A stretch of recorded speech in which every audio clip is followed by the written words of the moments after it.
I never meant to save him. Saving Dante Voss was the last thing a girl like me should do, because girls like me were raised to want him dead. But that night, as I wiped condensation from the rim of his glass, something older than hatred stirred in my chest. A buried instinct that refused to watch another man die in front of me, even if that man was the architect of every nightmare I carried. So, I did the unthinkable.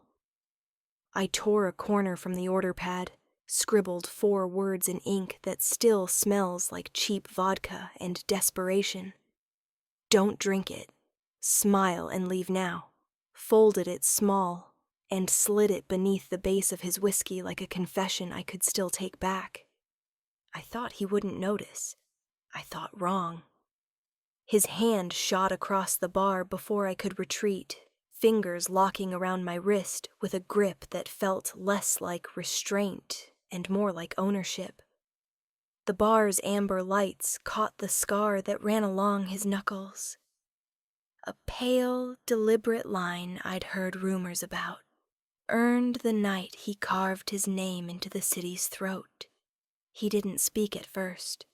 He simply turned the glass with his free hand, lifted the napkin, and read my warning without a flicker of surprise.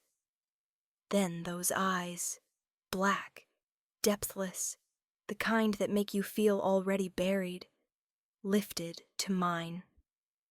"You have 5 seconds to convince me this isn't a game," he said, voice low enough that only I could hear it over the saxophone bleeding from the speakers. 4. My pulse hammered against his thumb. I could have lied. I could have laughed it off, claimed a prank, a dare from a drunk regular. Instead, something fractured inside me. Maybe exhaustion, maybe the weight of pretending for 5 long years, and the truth slipped out before I could cage it. "It's poisoned," I whispered. "Colorless, tasteless. You'd be dead before the ice melted." His grip didn't loosen, but something shifted behind his eyes. Not gratitude, not fear, recognition. Like he'd been waiting for this exact moment, this exact betrayal, and I'd just handed him the proof he needed. 3, he continued calmly. "I don't know who paid for it," I said quickly. "I only know it was meant for you tonight." He released me so abruptly my arm dropped like dead weight. For one heartbeat I thought he'd walk away, vanish into the night the way ghosts do. Instead he stood, all 6'3" of controlled violence unfolding from the stool, and leaned across the bar until his breath brushed my ear. "You just bought yourself a debt, little bird," he murmured, "and I always collect." Then he smiled, slow, lethal, the kind of smile that promised he'd enjoy every second of making me pay, and left the untouched whiskey behind. The door swung shut. The bar noise rushed back in, and I stood there shaking, knowing I'd just chained myself to the one man I was supposed to destroy. Before we continue the story, please drop a comment telling me where you're watching this from, and don't forget to subscribe to Mara's Betrayal. My name isn't really Alara Kane. That's the name on the driver's license I bought in a back room in Newark 5 years ago. The one with the bad photo and the forged birth date that makes me 26 instead of 28. The real name died with my family the night Dante Voss ordered a warehouse on the docks burned to the ground. My father had been skimming numbers for a rival family, small amounts, stupid amounts, and Voss made an example of him. I was 19, hiding in the office rafters, watching flames eat my childhood while my mother's screams cut off one by one. I crawled out through a ventilation shaft, covered in ash and someone else's blood, and I swore I'd see him bleed for it. But oaths made in grief are brittle things. They crack under the weight of survival. I ran until my lungs burned, changed cities twice, learn to pour drinks, and keep my eyes down. The velvet rope was supposed to be neutral ground, high-end enough to attract men like Voss, low profile enough that no one asked questions about the quiet brunette behind the bar. I told myself I was gathering information, biding time, waiting for the perfect moment to strike. The truth was uglier. I was hiding. From him. From what I'd become. From the fact that some nights I woke up tasting smoke and wondering if I'd dreamed the screams or invented them to keep the hate alive. Tonight the hate had faltered. Tonight I'd saved the man who murdered my family. I finished my shift on autopilot, hands moving through familiar motions, polishing glasses, counting tips, nodding at regulars who thought my smile was for them. Inside, I was cataloging exits, escape routes, lies I could tell if his men came back. Because they would. Dante Voss didn't leave loose ends. He tied them into nooses. At 2:17 a.m., the last patron stumbled out. I locked the front door, killed the neon sign, and started closing up alone. Standard procedure on weeknights. The back hallway smelled of spilled bourbon and old cigarette smoke that never quite aired out. I was kneeling to restock the beer fridge when the service door creaked open behind me. I didn't need to turn to know who it was. The temperature dropped 5 degrees, the way it always did when he entered a room. "On your knees already?" His voice drifted from the shadows. "That's convenient." I rose slowly, spine straight, and faced him. He stood framed in the doorway, flanked by 2 silent figures in long coats. His enforcers, faces I recognized from grainy photos I'd collected over the years. The one on the left had a broken nose that never set right. The one on the right favored his left leg from a gunshot wound in Prague. I knew their weaknesses because I'd studied them the way other women studied recipes. Dante stepped inside, letting the door swing shut. The click echoed like a gunshot. "You have a name," he said. Not a question. "Ilara. That's the one on your name tag." He tilted his head. "I want the real one." My throat tightened. "That is the real one." He moved closer, deliberate steps that ate the distance between us.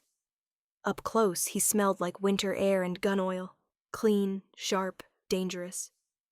His gaze traveled over my face, lingering on the faint scar at my hairline, the one hidden by careful bangs. The one I got the night the warehouse burned. "You're lying," he said softly, "and you're terrified." "Good. Terror keeps people honest." I forced my voice steady. "I told you the truth about the drink. That should count for something." "It counts for curiosity." He reached out, brushing a knuckle along my jaw. Light, almost tender, and infinitely more threatening because of it. "Who are you protecting by warning me?" "No one." "Wrong answer." His hand dropped to my throat, thumb resting over my pulse without pressure. Just a reminder that he could apply it whenever he wanted. "I could kill you right now," he continued conversationally. "Snap this pretty neck and leave you for the morning crew to find. But that would be wasteful. You know things. You see things. And tonight you chose to interfere in my business." His thumb stroked once, a mockery of comfort. "So here's what's going to happen. You're going to come with me, quietly, and you're going to tell me everything I want to know." My mind raced through options, scream, fight, run, and discarded each one. The enforcers blocked the exit. The bar had no cameras in the back. No one would hear me. No one would care. "And if I refuse?" His smile returned, colder this time. "Then I start with your fingers. One for every lie you've told tonight." I believed him. God help me. I believed every word. So I nodded. He released my throat but didn't step back. Smart girl. One of the enforcers produced a black cloth bag. I didn't fight when it went over my head. The last thing I felt before darkness swallowed me was Dante's hand settling at the base of my spine, possessive, guiding, inescapable. The drive was long enough for panic to settle into something colder. Calculation. I counted turns, memorized the sound of tires on different pavement, timed the stops. Wherever they were taking me, I needed to know how to get out. When the car finally stopped and the bag was removed, I was in an underground garage lit by fluorescent strips. Concrete walls, no windows, the faint echo of water dripping somewhere distant. Dante led me to an elevator that required a retinal scan. We descended further. I felt it in my stomach, until the doors opened onto a hallway lined with steel doors. He stopped at one, pressed his palm to a panel, and ushered me inside. The room was sparse. A metal table, 2 chairs, a single overhead light. Interrogation chic. He gestured for me to sit. I didn't. Still defiant, he observed, removing his coat and draping it over the back of a chair. Beneath it he wore a shoulder holster, the grip of a pistol visible. That won't last. He circled me slowly, predator assessing prey. Let's start simple. Who wants me dead this week? I don't know. He stopped behind me. I felt his breath on my neck. Try again. I overheard 2 men at last call, I said, the lie coming smoother than expected. They didn't give names. One said the glass was taken care of. The other laughed and said you wouldn't taste a thing. Silence stretched. Then his hand settled on my shoulder, heavy. You're good, he murmured. Voice steady, eyes forward. But you forgot one detail. His fingers tightened. Your pupils dilated when you lied. I closed my eyes briefly. Damn him. Last chance, he said. The truth. All of it. Or we do this the hard way. I turned to face him then, meeting those merciless eyes. The truth, I said quietly, is that I've been waiting 5 years for you to die. Tonight, I almost let it happen, and I hate myself for stopping it. Something flickered across his face, surprise maybe, or satisfaction. There it is, he whispered. Hello, little ghost. He knew. He'd known the entire time. And just like that, the game changed. He said my real name, like he'd been tasting it for years. Anya Volkov, Dante repeated, slow and deliberate, the way a man might roll a blade across his tongue before deciding where to cut. 19 years old when the warehouse on Pier 39 burned. Sole survivor. Missing, presumed dead. Until tonight. My knees almost gave out, but I locked them. I'd spent half a decade building walls out of fake smiles and forged papers, and he'd torn them down with 4 words. The overhead bulb buzzed above us, harsh and unforgiving, turning his cheekbones into sharp cliffs and his eyes into bottomless wells. I hated that he was beautiful the way a guillotine is beautiful, perfectly designed for its purpose. How long have you known? My voice didn't shake. I was proud of that. Since the first time you poured my drink. He stepped closer, crowding me against the metal table. You hold the bottle with your left hand but pour with your right. You favor your left side because your right shoulder still aches when it rains. Old burn scar under the sleeve. You count ceiling tiles when you're nervous. You did it the night you started at the velvet rope. There are exactly 47 tiles in the main bar. I checked. I felt the blood leave my face. He'd been watching me, cataloging me. the way I'd catalogued him. You knew, I whispered, and you kept coming back. I was curious what the last Volkov would do when she finally worked up the nerve. His fingers brushed the collar of my black shirt, tracing the edge where fabric met skin. I thought you'd try a knife, or a gun. Maybe seduce one of my men for access. I didn't expect poetry. He flicked the folded napkin he'd kept, the one with my warning scrawled on it. Don't drink it. Smile and leave now. Almost sweet. I slapped him. The crack echoed like a gunshot. My palm stung. His head barely moved. For one suspended heartbeat, I waited for retaliation. Broken fingers, a fist, anything. Instead, he laughed, low and dark, the sound curling around my spine. There she is, he said, tasting the corner of his mouth where blood bloomed. I was starting to worry the city had tamed you. I lunged for the door. Stupid, suicidal, but instinct overrode sense. He caught me around the waist before I'd taken 2 steps, slamming me back against the table hard enough to rattle my teeth. The air left my lungs in a rush. His body pinned mine, one hand braced beside my head, the other gripping my jaw, forcing me to look at him. Listen carefully, Anya, he said against my ear. I burned that warehouse because your father was selling my routes to the Albanians. He begged, you know, offered you and your mother as collateral. I declined. His thumb swept over my lower lip, smearing the trace of his blood. I could have taken you that night. 19, covered in soot, screaming my name like a prayer and a curse. But I left you alive. Do you know why? I couldn't speak, could barely breathe. Because I wanted to see what kind of monster grief would make of you. His voice dropped to something raw. And here you are. Exquisite. He released me so suddenly I nearly fell.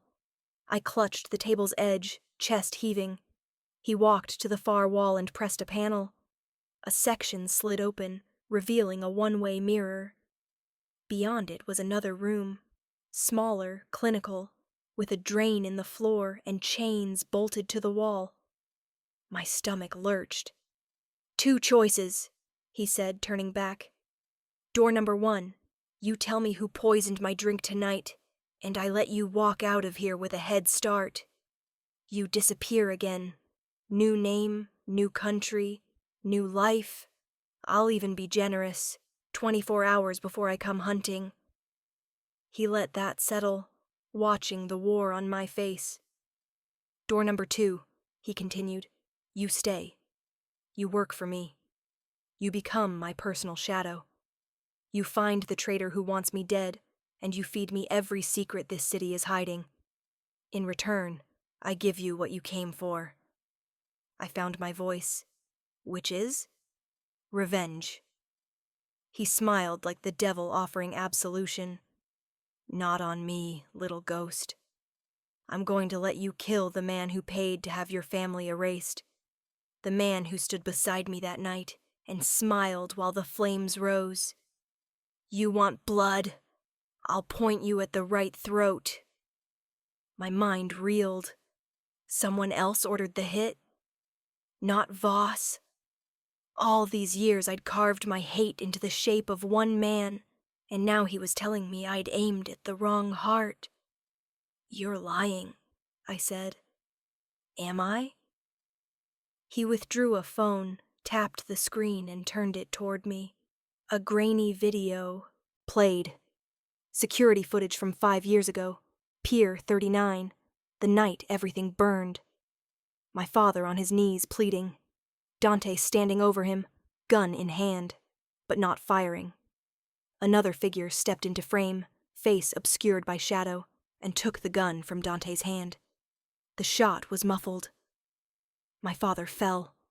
Then the same shadowed figure pulled a lighter, tossed it toward the gasoline trail. Flames exploded across the screen. The phone lowered. Dante watched me shatter and reform in the space of a breath. "His name is Matteo Rossi," he said quietly. "My former consigliere. He convinced me your father was the only threat. I believed him. I was younger, hungry for respect. He used me to clean house and take credit. Tonight someone tried to finish what he started, remove me, pin it on old enemies, and crown himself king. I couldn't speak. The room tilted. If you're still watching the story till now, drop a comment so I know you're with me." I don't know how long I stood frozen. Long enough for Dante to pour 2 fingers of something amber into a glass and slide it toward me. I stared at it like it might bite. "Drink," he said. "You look like you need it." I knocked it back in one swallow. Liquid fire. Expensive. It burned the lies right out of me. "Why trust me?" I rasped. "I came here to kill you." "Because you didn't." He took the glass from my numb fingers. "You saved me instead. That makes you the only person in this city who's put my life above their hatred. Twisted, yes, but useful." He moved to the door, paused. 24 hours, Anya. Door number 1 expires at sunset tomorrow. After that, the choice is no longer yours. Then he left me alone with the chains and the drain, and the ghost of every scream I'd swallowed for 5 years. I don't remember the walk back to my apartment. I only remember the sky starting to pale over the river when I finally unlocked the door with shaking hands. My place was a 5th-floor walk-up in the meatpacking district, peeling paint, single window overlooking a brick wall, mattress on the floor. I kept nothing that could identify me. No photos, no keepsakes. Just a go-bag under the loose floorboard, and a Glock I'd never fired. I sat on the mattress and stared at the gun for a long time. Option 1, run. I could be on a bus to Montreal by noon, new identity by next week. Start over again. Let Dante and Rossi tear each other apart and disappear into the white noise of the world. Option 2, stay. Become the monster he wanted. Learn who Matteo Rossi really was. Cut his throat and watch the truth spill out with his blood. I opened the go-bag. Inside, cash, passport is the name of Mara Solis, burner phone, and one more thing I'd never admitted to keeping. A charred silver locket that survived the fire. Inside was a photo of my little brother, Luca. 8 years old. He'd been asleep in the warehouse office when the flames came. I was supposed to wake him. I didn't make it in time. I closed the locket and pressed it to my lips. Running would mean Luca died for nothing. Staying would mean becoming exactly what Dante expected, a blade in his hand. I slept maybe 2 hours, haunted by smoke and the sound of chains. When I woke, the burner phone was buzzing. Unknown number. I answered. "Change of plans," Dante's voice said without greeting. "Rossi just accelerated the timeline. Someone torched the velvet rope an hour ago. Your boss didn't make it out." My blood turned to ice. That was my only job. Was being the key word. A pause, the sound of a car engine. "I'm outside your building, black SUV. You have 30 seconds to decide before I come up and decide for you." I looked around the bare room, at the locket in my fist, at the gun. 28 seconds later, I was downstairs, sliding into the back seat beside him. He didn't look at me, just handed me a steaming cup of coffee, like this was normal. "Matteo wants war," he said as the car pulled away from the curb. "We're going to give him one." He finally turned. Our eyes met. "Welcome to the family, Anya Volkov." The city blurred past the tinted windows, and I realized the chains I'd seen in that room weren't for prisoners. They were for me. and I'd just locked them myself. The SUV cut through the pre-dawn streets like a shark through black water. Dante didn't speak again, and I didn't ask where we were going. I was too busy trying to stitch the fragments of my world back together. My entire life for the last 5 years had been built on one truth. Dante Voss murdered my family. Now that truth had been peeled back like skin, revealing something uglier underneath. Matteo Rossi, the man who'd stood in the shadows and lit the match. I glanced sideways at Dante. He stared out the window, jaw set, one hand resting on his thigh, the other loosely holding a phone that kept lighting up with messages he ignored. In the passing streetlights, his profile looked carved from marble. Beautiful, cold, ancient. I wondered if he ever slept, if he ever dreamed of the people he'd buried. The car turned into an industrial district I didn't recognize, past abandoned factories and rusted shipping containers. We stopped at a nondescript warehouse with a single roll-up door. One of his men was already waiting, lifting it as we approached. Inside, the space had been converted into something between a bunker and a war room. Reinforced walls, servers humming in the corner, long tables covered in maps, weapons, and photographs. Dante finally spoke as the door clanged shut behind us. This is where we plan things that never officially happen. He led me past rows of rifles mounted like trophies to a corner office separated by glass. Inside was a desk, a leather couch, and a wall of monitors showing live feeds, docks, clubs, street corners, even the smoldering remains of the velvet rope.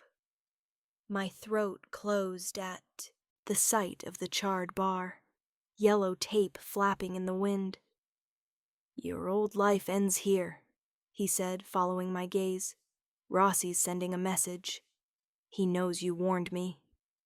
He'll assume you're with me now. There's no neutral ground left." I turned to him. "Then give me a gun." He studied me for a long moment, then opened a drawer and slid a Beretta across the desk. Matty black, well used. "You know how to handle one?" "I've practiced," on paper targets with his face taped over them. He nodded once, then gestured to a chair. "Sit. We're going to dissect Matteo Rossi until there's nothing left to hide." The next hours blurred into a crash course in betrayal. Dante laid it out like a surgeon exposing organs. Matteo had been his father's consigliere, inherited like a family heirloom when Dante took over at 25. Loyal on the surface, ambitious underneath.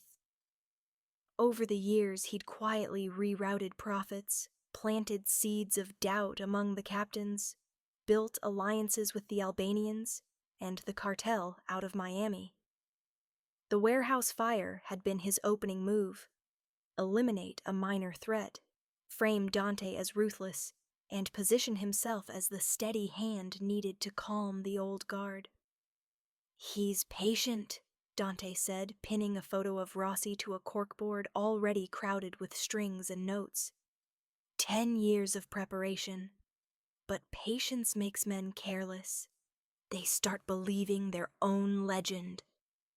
Rossi was 61, silver-haired, grandfatherly smile in public, eyes like spoiled milk. He owned half the city's construction contracts, perfect for laundering money and burying bodies. His weakness was vanity.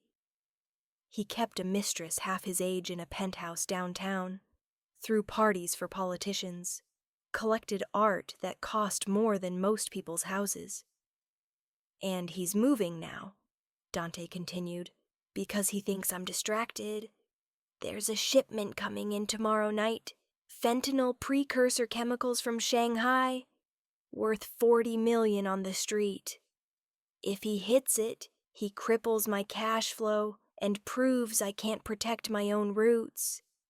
If I protect it, He'll claim I'm escalating violence and rally the captains against me. He turned to me. I need to know which captains he's turned, and I need to know tonight. I met his stare. How? You're going to a funeral. He explained it while I cleaned the Beretta out of habit, oiling parts that didn't need it just to keep my hands busy. One of the old captains, Vincent Moretti, died 2 days ago. Natural causes, supposedly. Heart attack in his garden. The wake was tonight at a church in Little Italy. Every player in the city would be there to pay respects, drink grappa, and whisper in corners. Rossi would attend. So would the men whose loyalty was in question. You'll go as my representative, Dante said. New face, no history. They'll underestimate you. You listen. You watch who shakes Rossi's hand too long, who avoids my name, who looks relieved when they think no one's watching. And you? I'll be dead. He said it so casually I almost missed it. Rossi's people are watching me. If I show up, they'll know I'm hunting. But if word spreads that the poison finally worked... He shrugged. Men talk when they think the king is falling. I set the gun down. You're going to fake your own death. 24 hours, long enough for tongues to loosen. Then I rise again and cut them out. It was brilliant, terrifying, exactly the kind of move that kept him untouchable. He handed me a black dress wrapped in dry cleaning plastic. Wear this, heels, hair down. You'll look like morning arm candy. No one will see the threat until it's too late. I took the dress. Our fingers brushed, and for a second neither of us moved. Something electric passed between us. Hatred, recognition, hunger. I couldn't name it. I just knew it burned. Anya, he said quietly, if you run tonight, I won't chase you for 24 hours. After that, I will find you, and I won't be gentle. I held his gaze. I'm not running. He searched my face, then nodded once. Good. The church smelled of incense and lilies and old grief. I arrived in a town car driven by one of Dante's silent enforcers, the broken-nose one from the bar. He didn't speak, just opened the door and melted into the shadows. Inside, the pews were packed with black suits and veiled women. Candles flickered everywhere, casting long shadows that danced like secrets. Vincent Moretti lay in an open casket at the front, waxy and peaceful in a way he'd never been alive. I moved through the crowd like smoke, accepting condolences I didn't deserve, murmuring apologies in a soft voice that made men lean closer. I catalogued faces from the photos Dante had drilled into me. Captain Luca Bianchi, nervous eyes, kept checking his phone. Captain Salvatore Greco stood too close to Rossi, laughing too loud. Captain Elena Moreau, Vincent's niece, half French, all sharp edges. She watched everyone like she was already planning their funerals. And Matteo Rossi himself, center of gravity, accepting hugs and handshakes with practiced sorrow. Up close, he was smaller than I expected, but his presence filled the room the way rot fills a fruit. Quietly, completely. I drifted toward the refreshment table, pouring wine I didn't drink, ears straining. Tragic about Voss, someone muttered behind me. Heard it was bad fish, or bad luck. Laughter, quickly stifled. City needs stability, another voice, Greco's. Matteo's the only one who can hold it together now. My blood simmered. I slipped into a side alcove near the confessional, pretending to pray. From here I could see Rossi corner a younger man, Vincent's grandson, Nico. Words were exchanged, too low to hear, but Nico's face went pale. He nodded quickly, then hurried away. A hand settled on my shoulder. I tensed, ready to break fingers. "Easy," Elena Moreau whispered in my ear. "You're new." I turned slowly. She was stunning. Black hair pinned up, red lips, eyes like winter sea glass. "And you're observant," I replied. She smiled without warmth. "Vincent taught me to notice pretty girls who don't cry at funerals. Who sent you?" "No one." "Liar." She sipped her wine. "You move like someone trained. Military? Or something darker?" I let my voice drop. "Does it matter?" "It might." She glanced toward Rossi. "The old man thinks he's inheriting the throne. Some of us aren't ready to kneel." My pulse quickened. A potential ally? Or a trap? "What do you want?" I asked. "For now? Information? Later? Maybe a new king?" Her eyes flicked over my face. "Or queen?" She slipped a card into my hand. Thick cream stock, only a phone number. Then she was gone, swallowed by the crowd. I tucked the card away and moved again, gathering fragments. Bianchi whispering to a man I didn't recognize about insurance policies. Greco receiving an envelope from Rossi's driver. Nico Moretti vomiting in the bathroom, sobbing about debts. By the time the priest called for final prayers, I had a map of loyalties sketched in my head, fractured, bleeding, ready to be exploited. Outside, the night air was sharp with coming winter. I stepped into the alley for a moment of quiet, letting the mask slip. My hands shook. Not from fear, from rage, from the nearness of it all. A shadow detached from the wall. Rossi, alone. He lit a cigarette, the flame briefly illuminating his grandfatherly smile. "You're the girl from the bar," he said conversationally. "The one who served Dante his last drink." I didn't answer. Shame about the fire. Insurance will cover it, of course, but good help is hard to find. He exhaled smoke. "You should come work for me. Better hours, better pay, and no risk of accidents." I stepped closer, letting him see the emptiness in my eyes. "I already have a job," he chuckled. "Loyalty to a dead man. How quaint." He reached to pat my cheek, condescending, proprietary. I caught his wrist, twisted just enough to make him wince. "Touch me again," I whispered, "and I'll feed you your fingers." For a second, surprise flickered across his face, then amusement. Feisty. Dante always did like them broken, but not tame. He pulled free easily, stronger than he looked. "Tell him hello from me when you see him in hell." He walked away, cigarette glowing like a tiny fuse. I stood in the alley long after he was gone, heart pounding with one clear thought. Tomorrow night, the shipment. Tomorrow night, war. And tomorrow night, one of us would finally start bleeding. I didn't see the figure watching from the rooftop across the street. Didn't see the glint of a scope. Didn't hear the soft click as the safety came off.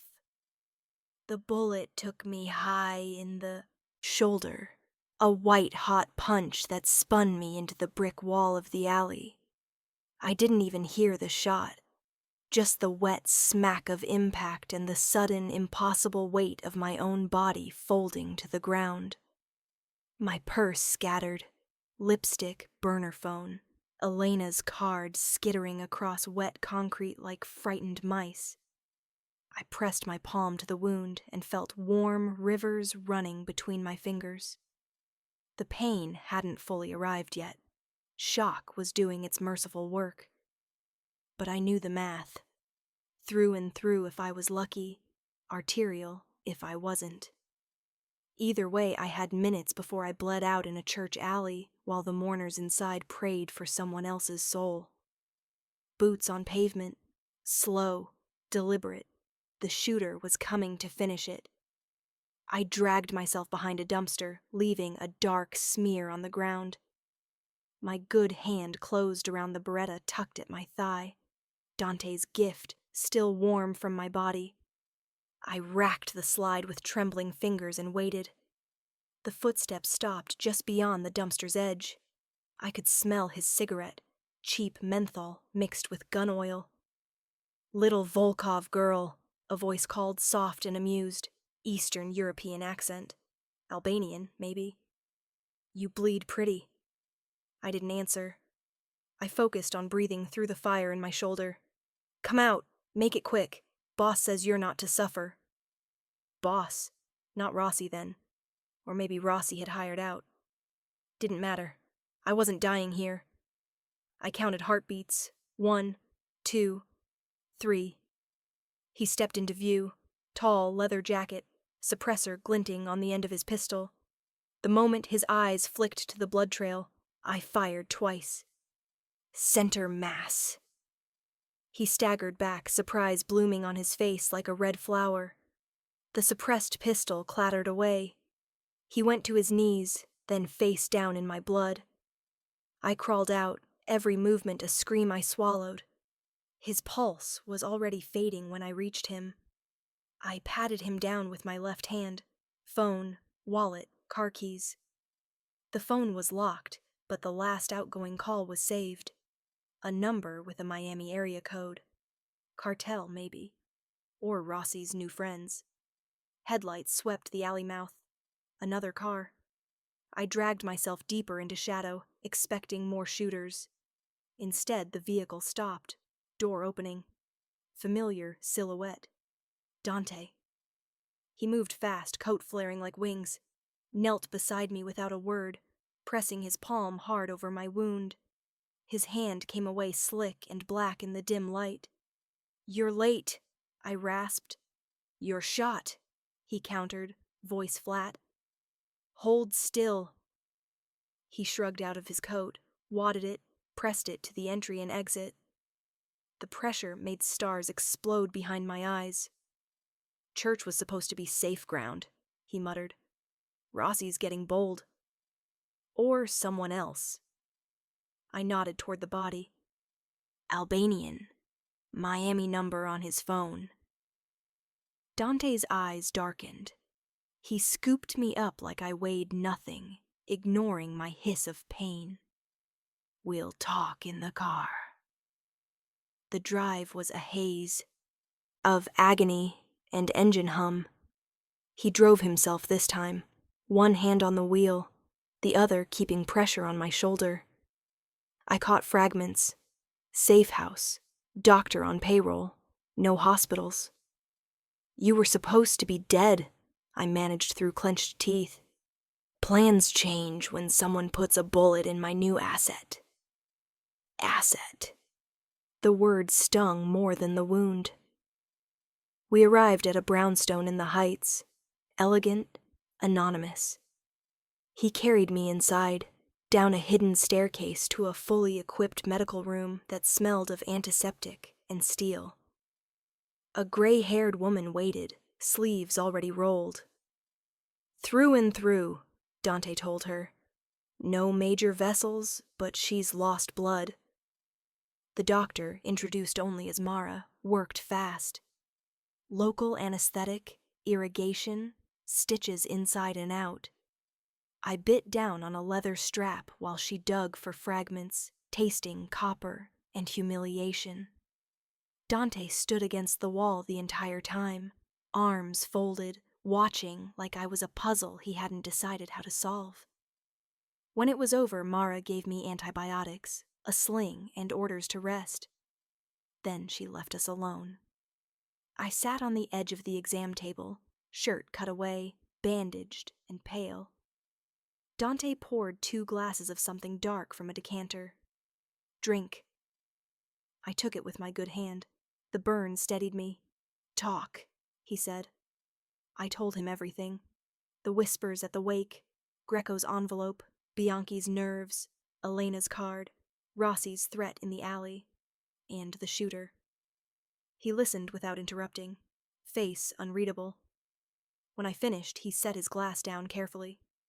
"Elena Moreau is a wild card," he said.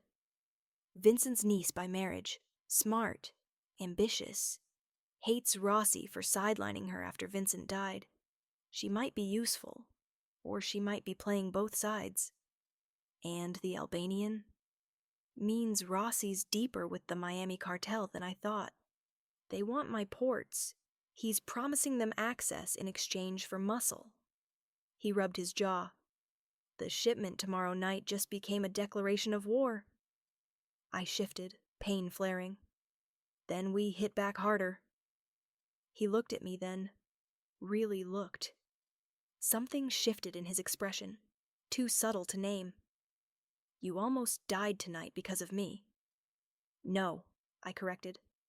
I almost died because Rossi thinks I'm yours. There's a difference. A long silence stretched. Then he moved closer, stopping just short of touching. You are mine now, Anya, whether you admit it or not. The moment you stepped into that car, you became part of this. His voice lowered, and I protect what's mine. I wanted to argue, wanted to spit venom and remind him whose blood was already on his hands. Instead, I felt the exhaustion crash over me. Blood loss, adrenaline crash, the weight of too many truths in one night. He saw it, reached out, slow enough that I could have stopped him, and brushed a strand of hair from my face. His fingers lingered against my cheek. Sleep, he said. Tomorrow we plan how to burn. Rossi's whirled down.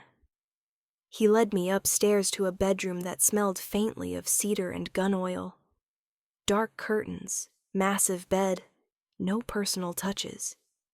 He helped me out of my ruined dress with clinical efficiency, eyes averted until I was under the covers in one of his shirts.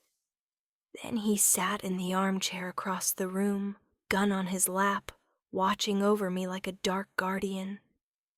I fought sleep, but it dragged me under anyway. My last thought was that I hated how safe I felt with him there.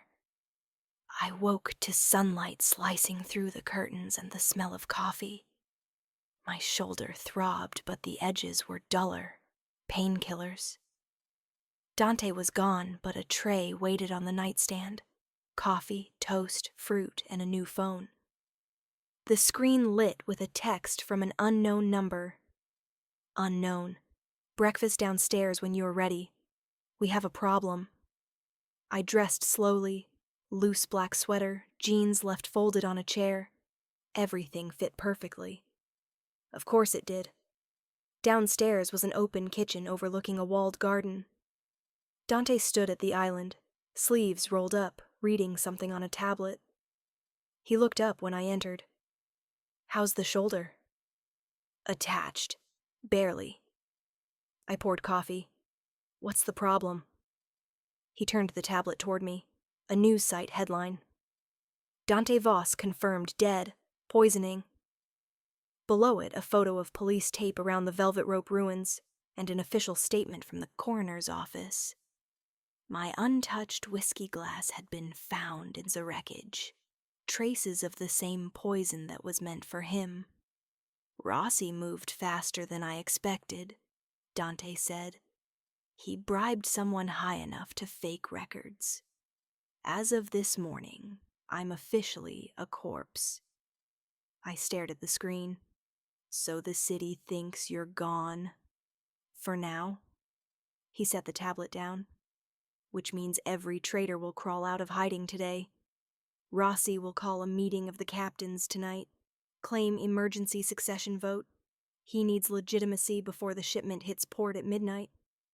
I sipped the coffee. It was perfect. Damn him. Then we crashed the meeting. He smiled, slow, lethal. Exactly. The rest of the day was preparation. I learned the layout of Rossi's fortified mansion in Westchester. Blueprints spread across the dining table like a battle map. Entry points, guard rotations, camera blind spots. Dante's men trickled in. The broken nose enforcer, real name Victor, a tech specialist named Lena, and 2 others built like refrigerators. The plan was surgical. Dante would enter first, ghost rising from the grave, shock and awe. While the captains reeled, Victor and the others would secure the perimeter. My job, find Rossi's private office, download his ledger from the safe. Lena had the combination from an old bribe, and locate proof of his cartel ties. "And if he's in the office?" I asked. Dante's eyes met mine. "Then you put a bullet in him, and we end this tonight. Simple, clean, terrifying." As evening fell, we geared up in silence. Black tactical wear, comms in our ears, weapons checked twice. Dante handed me a new holster, shoulder rig modified for my injury. "You sure you're up for this?" he asked quietly. I slid the Beretta home. "I've been waiting 5 years for this. A little hole in my shoulder won't stop me." He studied me, then nodded. We moved out in 2 vehicles, timing it to arrive just as the meeting began. The mansion loomed on its hill like a predator's den. Stone walls, iron gates, floodlights carving white paths through the dark. Victor's team took out the outer guards silently, dart guns, zip ties. Lena looped the cameras. Dante and I approached the front door together. He didn't knock. He kicked it in. The foyer exploded into chaos, captains rising from leather chairs, bodyguards reaching for weapons. Then they saw him. "Dante?" Greco stammered, face draining of color. "In the flesh," Dante said, voice carrying like a death knell. "Or what's left of it after your treason." Guns came up, his men faster. In seconds, the captains were disarmed, on their knees. Rossi wasn't among them. "He's upstairs," Bianchi whispered, sweating. "Office! Locked down!" Dante looked at me. "Go!" I slipped away, moving through corridors lined with ugly, expensive art. My comm crackled softly, Lena guiding me past motion sensors. 3rd door on the left. Retinal scan. Lena overrode it remotely. The office door swung open. Matteo Rossi stood behind his desk, phone to his ear, face composed. He lowered it slowly when he saw me. "Anya Volkov," he said almost kindly. "Or should I call you the ghost's new pet?" I raised the Beretta. "Where's the ledger?" He smiled. "You think this ends with me?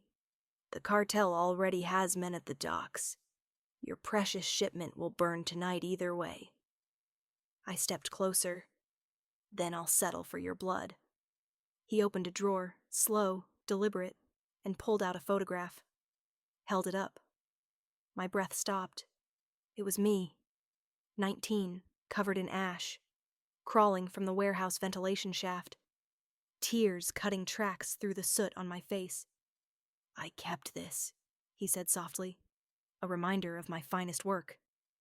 Rage blinded me. My finger tightened on the trigger. The window behind him shattered. A second bullet. This one meant for my heart. The second bullet never found me. It buried itself in Matteo Rossi's throat instead. He made a wet, surprised sound, dropped the photograph, and clutched at the ruin of his neck. Blood pulsed between his fingers in thick, dark arcs, painting the Persian rug crimson. His eyes, those spoiled milk eyes, locked on mine, wide with the realization that the monster he'd created had finally come home. I didn't lower my gun. I couldn't. My arm was locked, trembling, every nerve screaming to empty the magazine into the man who'd ordered my family burned alive. But someone else had already pulled the trigger.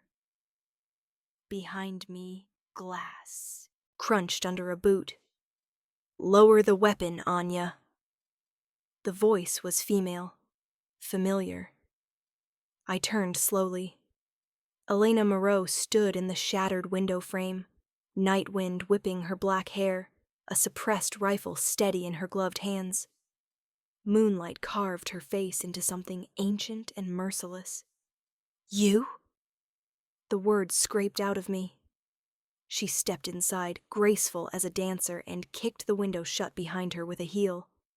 "Disappointed? You wanted the pleasure yourself." Her gaze flicked to Rossi, who was on his knees now, gurgling. "I decided the city couldn't wait." Rossi tried to speak. Only blood came out. Elena crouched beside him, almost tender. "You should have died in your garden like Vincent, old man. Quietly. But you always needed the spotlight." She pressed the muzzle to his forehead. "This is for my uncle." The shot was soft, intimate. Matteo Rossi's story ended with a small red hole and a lifetime of sins spilling across imported wool. Silence rushed in, thick and absolute. Elena rose, wiping a speck of blood from her cheek. "You're welcome." I still hadn't moved. The gun in my hand felt suddenly childish. "You used me," I said. "I used everyone." She slung the rifle over her shoulder. "Difference is, I told you I would." Downstairs, shouts and the sharp crack of gunfire. Dante's voice cut through the comm in my ear, low and lethal. "Anya, status." I pressed the bud. "Rossi's dead. Elena beat me to it." A pause, then almost amused. "Of course she did. Get the ledger and get out. House is on fire in 5. I looked at Elena. "You burned the shipment route too?" "Distraction." She moved to the safe, spun the dial with practiced ease. Rossi kept 2 sets of books, one for the captains, one for the cartel. "You'll want the second." She pulled out a slim metal drive and tossed it to me. I caught it left-handed. "Why help me now?" I asked. "Because I don't want Dante's empire." She smiled, sharp as broken glass. "I want it broken into pieces small enough for the rest of us to swallow. Starting tonight."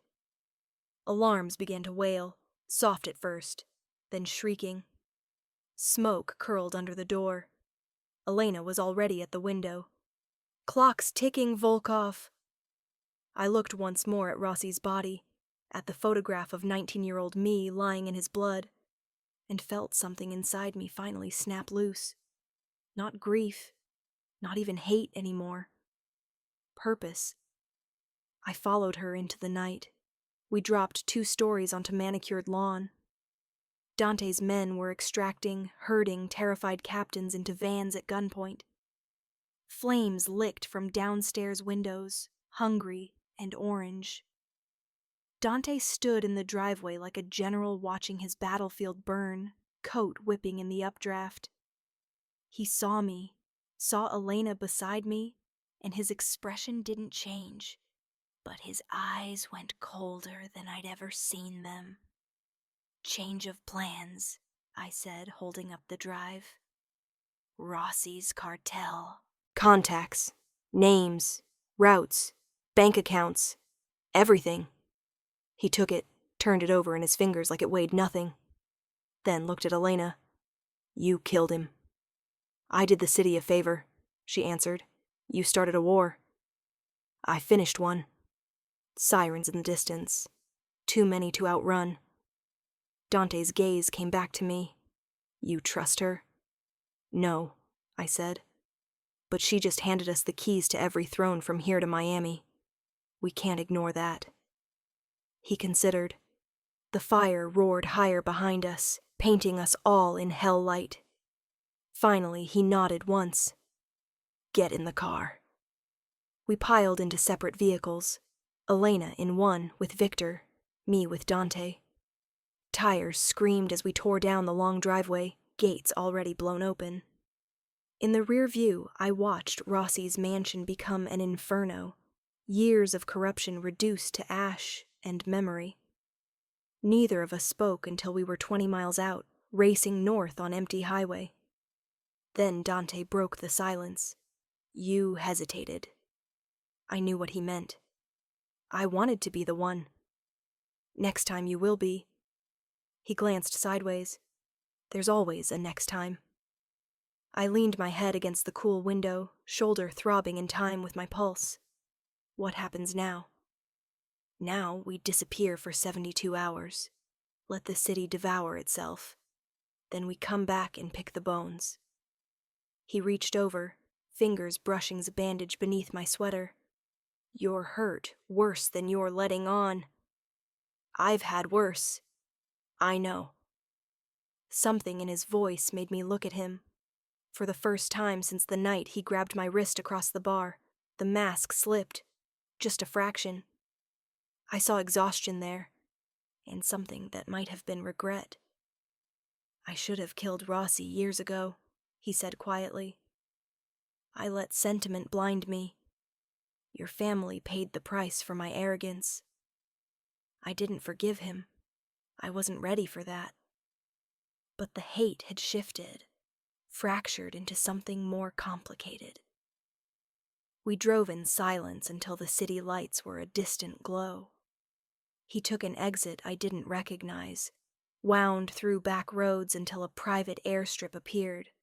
Single hangar, one Gulfstream idling on the tarmac.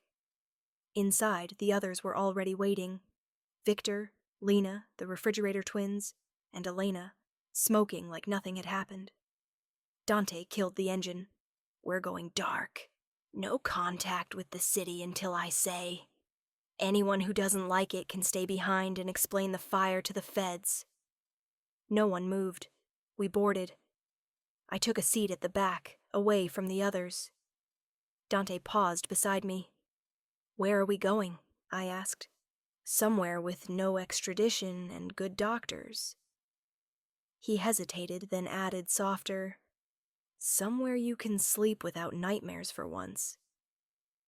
He moved forward to speak to the pilot. The engines spooled up. As we lifted into the night, I looked down at the burning coastline and felt the last tether to my old life snap. Anya Volkov was dead again. This time, I didn't mourn her. The flight was 6 hours. I slept fitfully, waking every time the plane banked. Dante never left the seat across from me. When we landed on a dirt strip carved out of jungle, dawn was bleeding pink over the trees. A jeep waited. We drove another hour up a mountain until a house appeared, glass and teak suspended over a cliff, ocean crashing far below. No neighbors, no roads out except the one we came in on. Paradise designed like a cage. Inside, staff moved silently, locals who spoke no English and asked no questions. My room had floor-to-ceiling windows and a bed big enough for regrets. A doctor checked my stitches, gave me something that made the pain retreat to a distant hum. I found Dante on the terrace at dusk, shirt unbuttoned, whiskey in hand, staring at the horizon like it owed him answers. I stood beside him without speaking. Eventually, he offered me the glass. I drank. 72 hours, he said. Then we go back and finish it. Finish what? Everything. He turned to me. Rossi was one head. There are others. The cartel. The captains who knelt tonight and lied through their teeth. We tear it all down, Anya, and we build something that doesn't eat its young. I laughed, short, bitter. You want to save the Mafia? I want to burn the parts that deserve burning. His eyes found mine. With you. The wind carried salt and the scent of night-blooming flowers. I felt the edge we were standing on, not just the cliff, but something deeper. I'm not your redemption, Dante. I know. He set the glass down, stepped closer.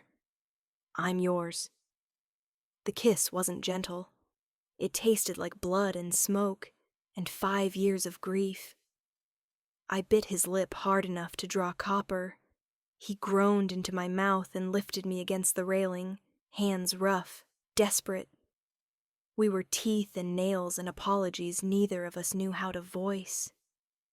Later, tangled in sheets that smelled of ocean and sex, he traced the burn scar on my shoulder with something close to reverence. "I'll kill every person who ever hurt you," he whispered against my skin. "Some of them are already dead," I answered. "Then I'll dig them up and kill them again."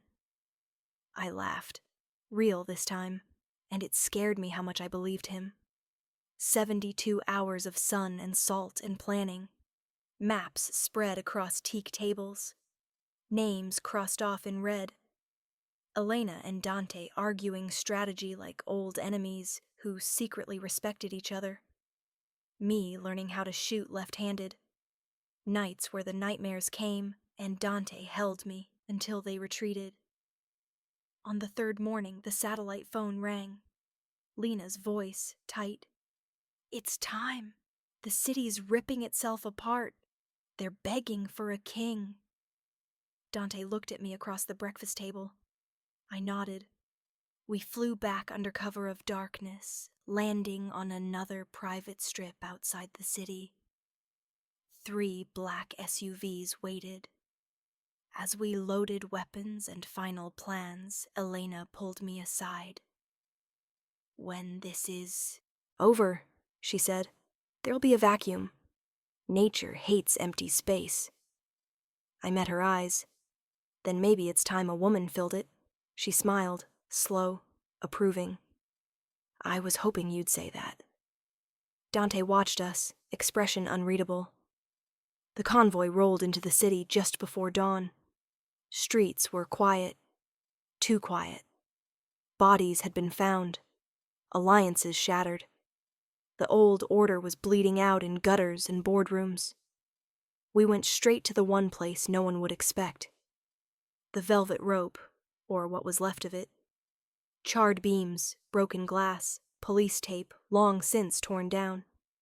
Dawn painted the ruins gold. Dante stood in the center where the bar used to be, and raised his voice to the handful of survivors who'd gathered. Captains, soldiers, ghosts. "I was dead," he said simply. "Now I'm not. Anyone who wants to join the past, step forward." No one did. He looked at me. I stepped beside him, gun in my good hand, blood of kings already on my fingers. "Then the future starts now." And just beyond the rubble, in the shadows where no one thought to look, a new player watched through binoculars. A man I didn't yet know. A man with my little brother's eyes. I didn't see him at first. The man with my little brother's eyes. He was half hidden behind a twisted beam in the ruins of the velvet rope, binoculars lowered, just watching. Dawn light caught the sharp line of his jaw, the dark hair curling at his collar. Older, harder, but unmistakable. My heart stopped mid-beat, then slammed against my ribs so violently I tasted copper.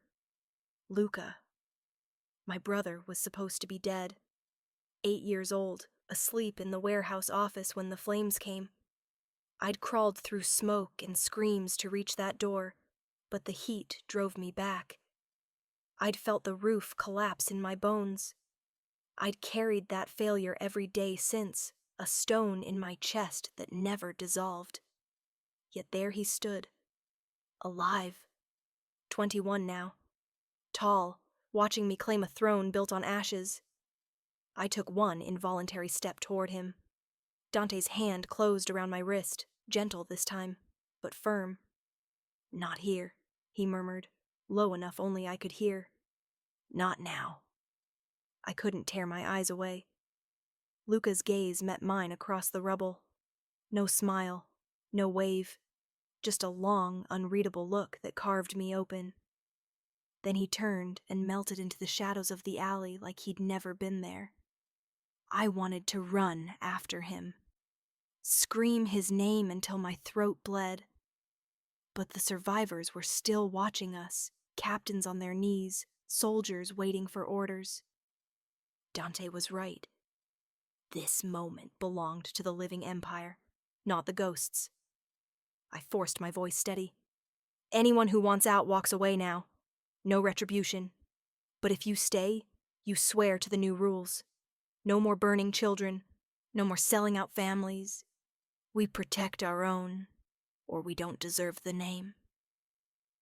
A few men stood and left without a word. The rest lowered their heads, not in fear, but in something close to relief. Dante's grip loosened. "We'll find him," he said quietly. "After." I nodded, but the stone in my chest had cracked, and something raw and desperate was spilling out. The next weeks were a blur of blood and restructuring. We moved fast, before the feds could mobilize, before the cartel could regroup. Dante's name still carried weight even from the grave, and my face became the new myth. The Volkov ghost who rose with him. We hit Rossi's remaining safe houses, seized his accounts, executed the captains who'd taken cartel money. Elena carved out her own territory in the South Docks, an uneasy ally who sent gifts wrapped in barbed wire. I learned the business the way drowning people learn to breathe water. Numbers, routes, who could be bought, who had to die. Nights were spent in Dante's war room, maps bleeding red, days in warehouses counting cash, or standing silent while traders begged. And every night I dreamed of a little boy calling my name from behind a wall of fire. Dante never pushed. He gave me space, a bedroom of my own in the penthouse we claimed downtown. Floor-to-ceiling glass, city lights like scattered diamonds below. But he was always there. Coffee waiting when I woke screaming. A gun cleaned and oiled on the nightstand. His presence a dark anchor when the ghosts got too loud. 3 weeks after the ruins, Victor came with a photograph. Grainy security still from a camera near the velvet rope on the morning we returned. Luca, clear as day, standing exactly where I'd seen him. "No name," Victor said. "No prints, no digital trail. Whoever he is, he's professional." "He's my brother," I said. Victor didn't blink. "Then he's been alive for 13 years without you knowing. Question is why he stayed hidden, and why he showed himself now." I stared at the photo until the edges curled in my grip. That night, I went to Dante. He was in the shower, steam curling into the bedroom like incense. I didn't knock, just stripped and stepped under the spray with him. He turned, water streaming down the hard lines of his chest, eyes questioning, but patient. "I need to find him," I said against the roar of water. "I need to know why he let me think he was dead." Dante's hands settled on my hips, grounding. "We'll find him. But Anya, people who hide that long usually have reasons. Ugly ones." "I don't care." He searched my face, then nodded. "Tomorrow we start." We started with the fire itself. Old records, buried deep. Dante called in favors from coroners, arson investigators, even a retired fire marshal who owed him his life. What came back shattered me all over again. 3 bodies recovered from the warehouse. Adult male, my father. Adult female, my mother. Child, male, approximately 8 years old. But the child's remains were too degraded for DNA confirmation at the time. Budget cuts, rushed investigation, Rossi pulling strings to close the case fast. The coroner signed off on Luka Volkov because it fit the narrative. Except one paramedic on scene that night remembered something odd. A boy matching Luka's description. Smoke inhalation, but alive, loaded into an ambulance that never arrived at any hospital. The ambulance was found torched 2 days later in New Jersey. No bodies. Someone took him. Someone kept him. Dante's tech, Lena, traced shell companies, adoption records, private schools in Eastern Europe. Patterns emerged. A boy enrolled under different names, always moving, always excelling in languages, marksmanship, hand to hand.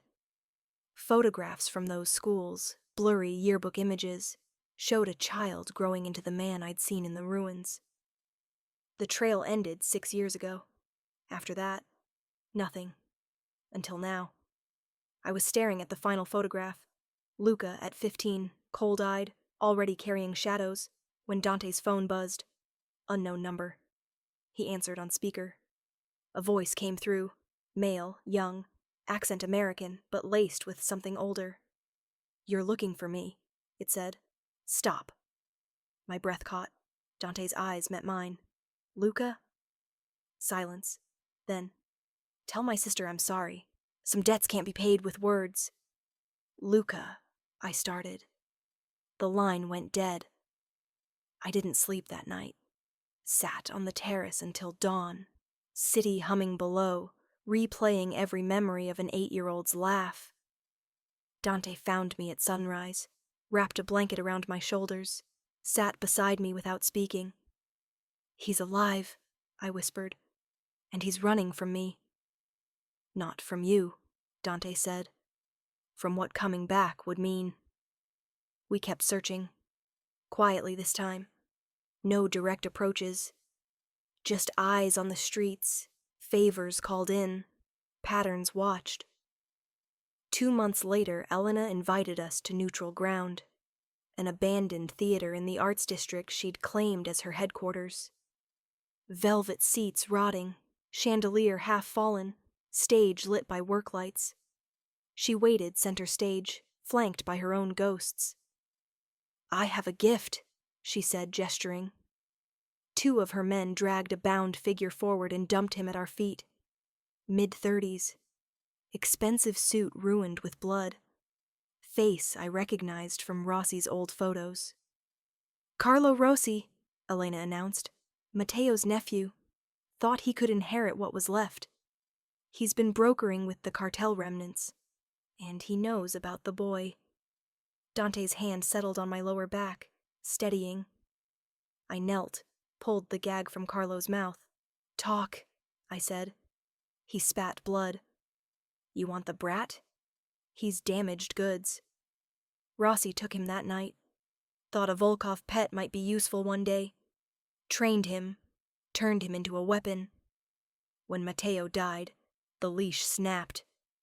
Kid's been cleaning house ever since. Quiet, efficient.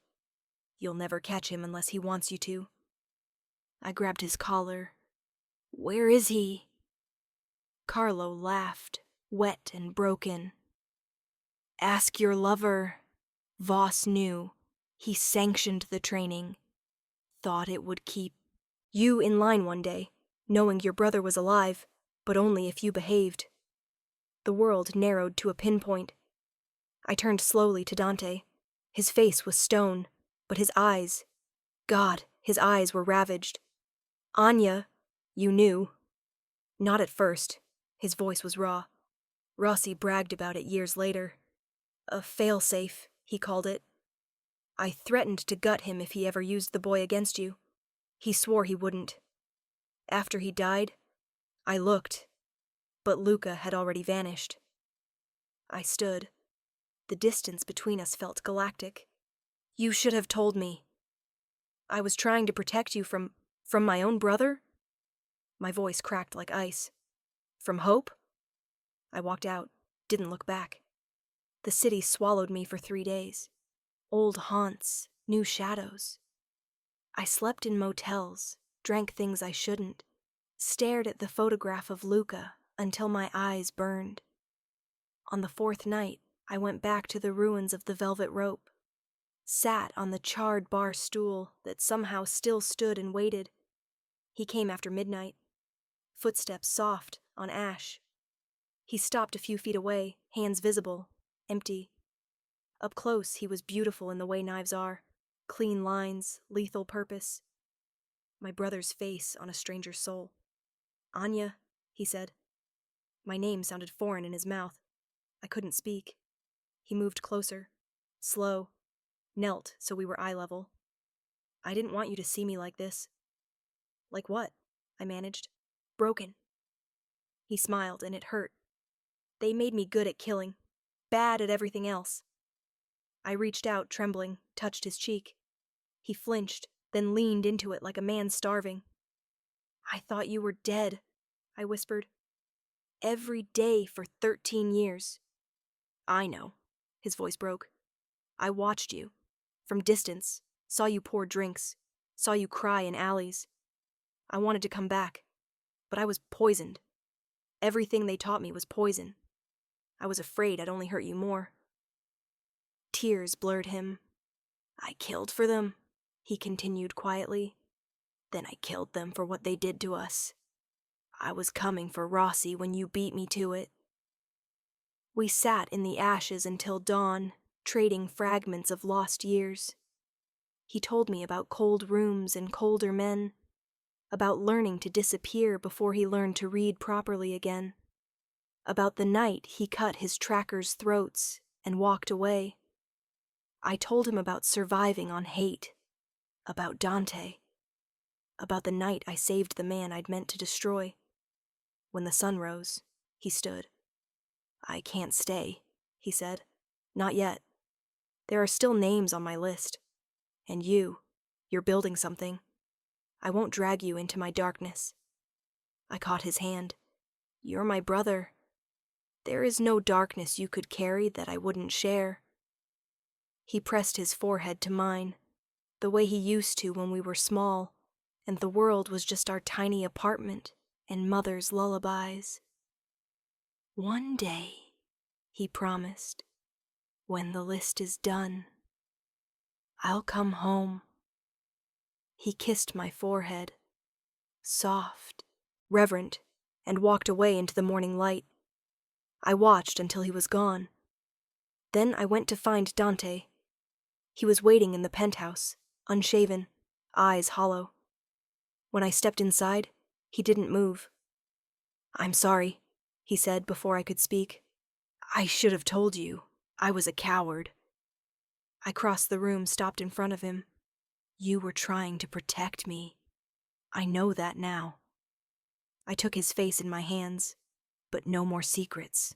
Not between us. He closed his eyes, leaning into my touch. Never again.